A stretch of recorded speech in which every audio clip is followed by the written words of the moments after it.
Vijojnë debatet e forta mes Rozanës dhe Eglit, ku i përfshirë është dhe Gjesti. Egli pretendon se Rozana po tenton që ta nxjerrë Argjeloze në sy të publikut. Rozana, këtu historinë e partnerit e kam sjell me një letër. Ku e di Gjesti sa herë hy e dal unë në shtëpi. Unë jam një grua që marr vendime vetë në jetë.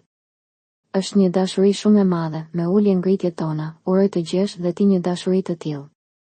Egli nuk sulmon Gjestin se e do dhe do faktorizohet në lojë dhe do më sulmoj mua. Egli, ti vetëm përdor ato që dëgjon poshtë e lart, kur ti bëjnë ty nuk të vjen mirë. Kur i bën ti, bën lojën tënde. Qasjen e Rozanës e kam kuptuar në disa pika, që në primën e parë kur më spostoi kur isha ulur. Gjesti ka ardhur në shtëpi, kanë pasur një hedhje të dy në pishinë.